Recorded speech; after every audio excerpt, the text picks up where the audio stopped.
Orang bilang kota ini sangat panas. Orang bilang kota ini bau sampah. Orang bilang kota ini sangat jauh di luar bumi. Aduh, sudahlah. Stop mengejek Bekasi. Asal kalian tahu, kota yang terletak di Provinsi Jawa Barat ini bukan berdiri tanpa sebab. Kelahirannya didasari oleh sejarah masa lampau yang penuh dengan lika-liku perjuangan. Maka, dengan ini kami persembahkan, inilah kisah sejarah tentang Bekasi. Dahulu, Bekasi merupakan kota yang diduduki oleh 5 kerajaan. Kerajaan tersebut adalah Kerajaan Tarumanegara, Kerajaan Sriwijaya, Kerajaan Pajajaran, Kerajaan Sumedang Larang, dan Kerajaan Mataram. Tarumanegara merupakan sebuah kerajaan aliran Hinduisme pertama yang berdiri di wilayah Bekasi sejak abad ke-3 Masehi. Luas kekuasaan kerajaan ini membentang dari Salakanegara hingga Purwalingga. Pada saat itu, kerajaan ini dipimpin oleh seorang raja yang bernama Purnawarman. Dan pada tahun 397 Masehi, Raja Purnawarman membangun sebuah ibu kota kerajaan yang bernama Dayu Sunda Sembawa, terletak di dekat sungai Candrabaga. Menurut Purbacaraka, seorang ahli bahasa Sanskerta dan bahasa Jawa kuno, kata Bekasi secara filologis berasal dari kata Candrabaga. Candra yang berarti bulan dan baga yang berarti bagian, sehingga Candrabaga bermakna bagian dari bulan. Kata Candrabaga tersebut kadang berubah menjadi Bagasasi, dan dalam pengucapannya sering disingkat menjadi Bagasi. Sekitar kurang lebih 3 abad berkuasa, akhirnya kerajaan Tarumanegara runtuh dan takluk dari serangan kerajaan Sriwijaya. Selain kerajaan Tarumanegara, kerajaan Pajajaran merupakan kerajaan yang sangat berpengaruh terhadap Bekasi. Ini terlihat dari sejarah prasasti Batu Tulis dan prasasti Kebantenan, yang dikatakan bahwa Bekasi merupakan bagian dari wilayah kerajaan Pajajaran dan merupakan salah satu pelabuhan sungai yang ramai dikunjungi oleh para pedagang. Di Bekasi ini pula lah asal Maharaja Tarusbawa, sang pendiri kerajaan Pajajaran yang menurunkan Raja dan Ratu Sunda hingga generasi ke-40, yaitu Prabu Ragumulya. Pada tahun 1579, kerajaan Pajajaran runtuh akibat diboyongnya Palangka Srimanwicana ke Keraton Sorowosan di Banten oleh pasukan Maulana Yusuf.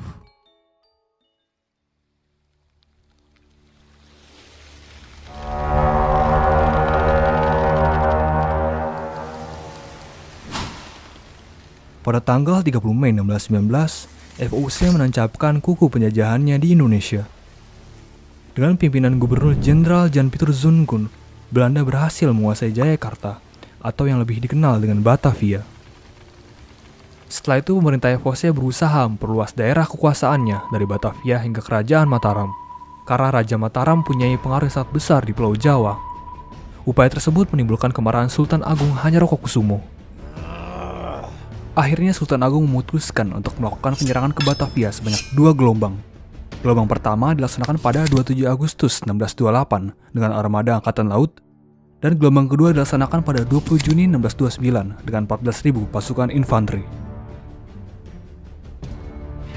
Namun penyerangan tersebut gagal. Belanda dapat mempertahankan Batavia, bahkan dapat memaksa mundur pasukan Mataram.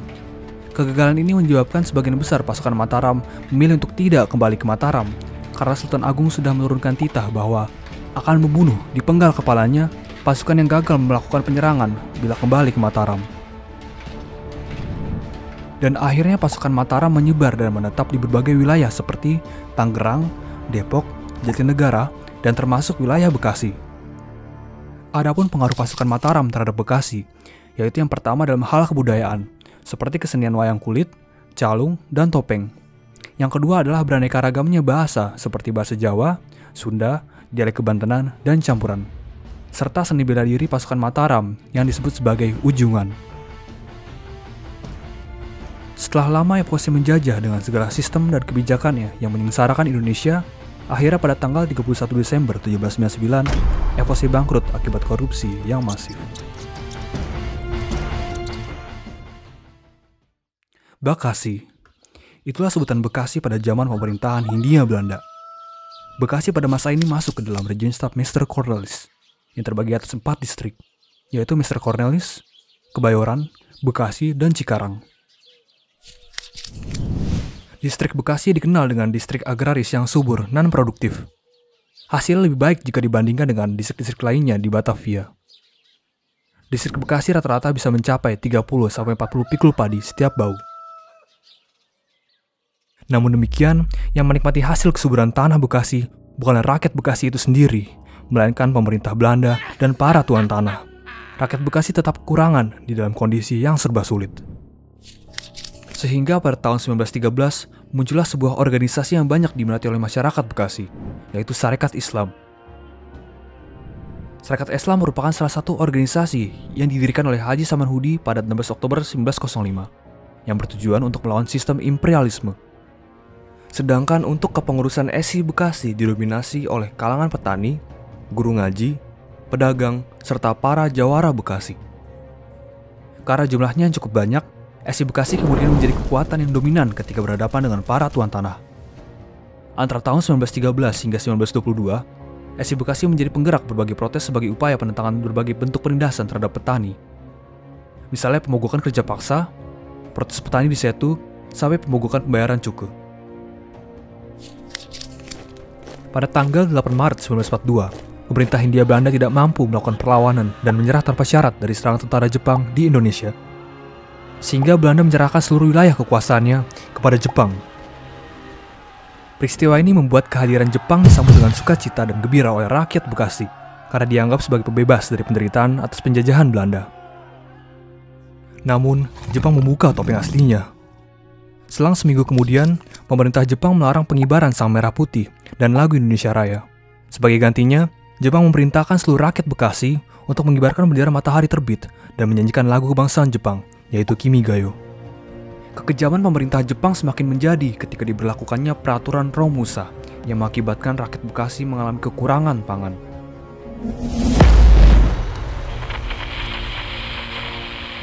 Pada tanggal 6 dan 8 Agustus 1945, bom atom meledak di Hiroshima dan Nagasaki.